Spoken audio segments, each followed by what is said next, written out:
There's my palace for the night.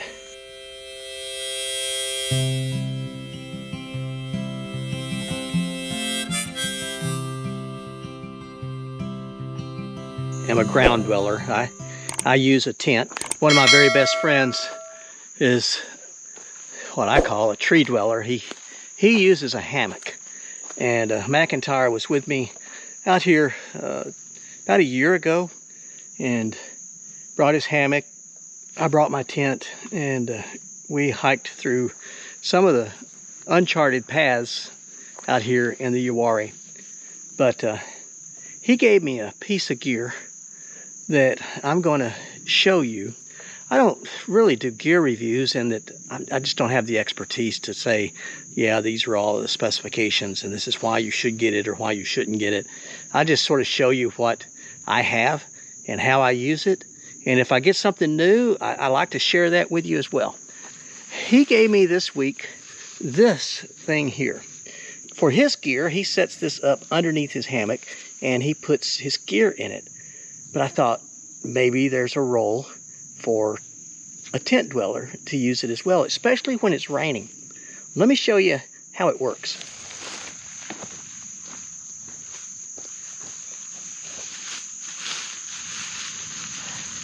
Like any hammock, you tie it between two trees. Now, McIntyre would have a special knot, but I just sort of use a double half hitch. So I've got enough rope, and I'll bring it around and I'll tie it off. Now, here I don't have enough rope, so what am I going to do? I'm just going to tie double half hitch this way.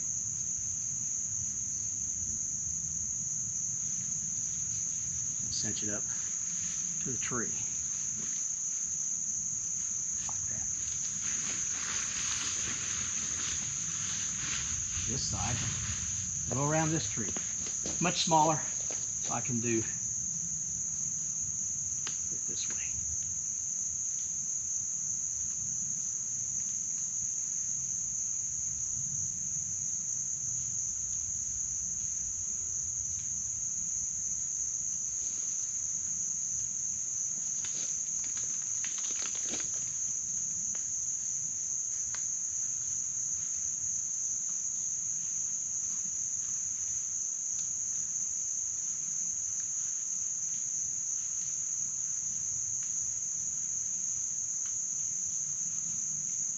Here we are. Now, it's set up. So here it is. I can put my gear inside here and cover it up, and it'll stay out of the rain.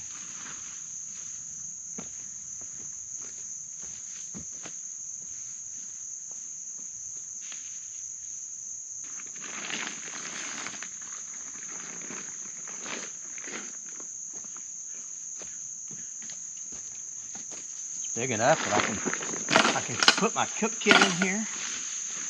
I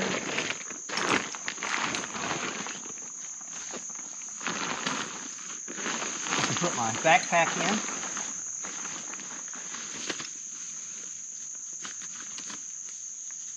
And I can cover it up and keep it dry. So tomorrow morning, if it's raining, can put my gear in here to keep it dry while I'm finishing striking my tent, get it all packed together and get on the trail. I think I'm going to really like this because it's always a struggle of mine is how do I keep my gear dry while I'm trying to strike my tent and pack it in the middle of the rain. This is made out of a very light ripstop seal nylon, maybe 2 ounces at most. Probably the greatest weight is in the strings that hold it up. But nice piece of gear. I really like this. Well, McIntyre, he makes all kinds of innovative camping and hiking equipment. He has Molly Mac gear is his product line. I'll put a link to his website in the description. Okay, I've done videos on my Sawyer Squeeze, how I filter water. There's a lot of different systems out there. This to me is the simplest and it's the fastest. And I'm not going to do another video on that. But I am going to share with you something that I learned from Jason Outdoors. And he has all kinds of neat little hacks that he comes up with. And this is one of them. He cut the top off of a Coke bottle, and then he glued the cap on the other side of it. So this is the threaded end that the cap was on originally. Takes the top off, he cuts off this part from the bottle, and then he will glue the cap back on the back side. Glued it on there, let it set up for about a week before I actually put it on my water filter. But then it just screws into the water filter, and that way you don't have to worry about it leaking at night, especially in the winter time. Because often in the winter I'll take my water filter and I put it in the sleeping bag with me, because if this freezes, then the insides are broken and it's no good anymore. I took Jason's idea and then I changed it for the way I do things. Jason, on this end, he usually has like a sports bottle cap that you can just open it up and you can drink it right from the filter, and that's fine. I don't do that. I have this collar, and the reason I like this collar is that I can take my water bottle and I can just screw it on there, and then I can set it up and do just a gravity flow, and it filters the water while I'm doing other chores around camp. I made 2 of them, and I just put one in each end. And that's my hack on Jason's hack. With it put together, then it keeps the water from running out of the filter until I want it. I'm going to take and filter some water for dinner.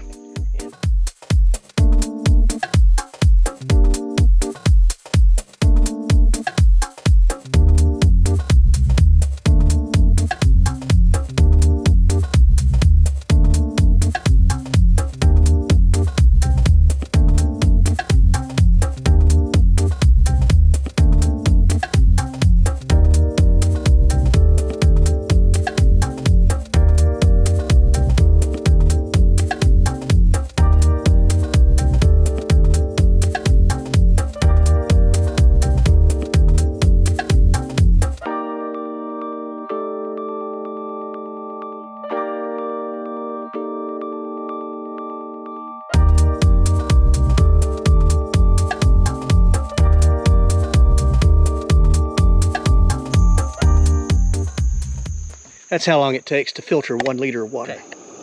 I have always been using this little Toaks 650 milliliter pot to just boil water in, and then I take and pour that in to a freezer bag with either pasta or rice or ramen, and then that's what I've been using to cook with for a while. But watching Senior Hiker 77, he's been using a bigger pot, so I went and got this 1 liter Sea to Summit titanium pot, and I'm going to start trying this. Well, let me share my dinner with you. I've got my ramen noodles with spices and vegetables. I've got the Spam, and then I went another step and I added a packet of Velveeta cheese sauce in here. You know, cheese always makes everything better.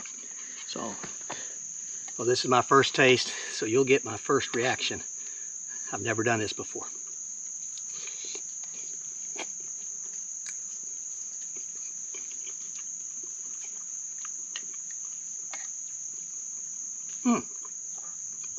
That's good.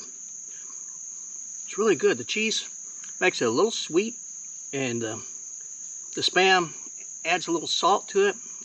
Really, the flavor all together is just really good.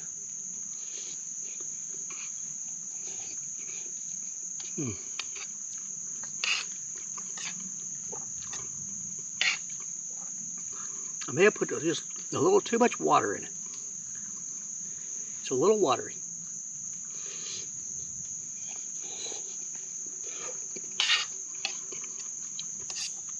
And it's still hot.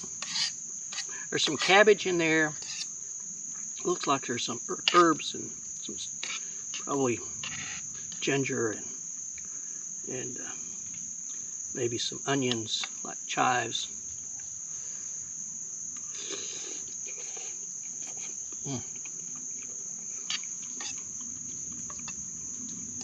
Well, either I'm really hungry or this is really good. It's probably a little bit of both.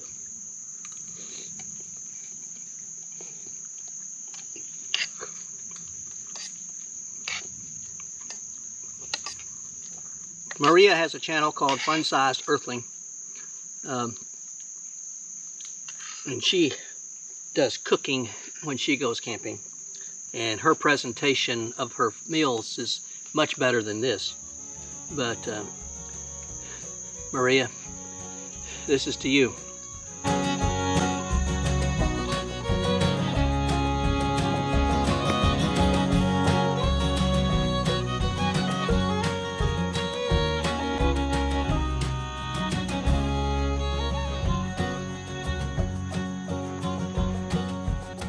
I'm wondering if you'd come wandering my way, if you ever get lost or if the trail leads you astray. The music of the pack can always bring you back. I wonder, can we wander away? And I'll spread the word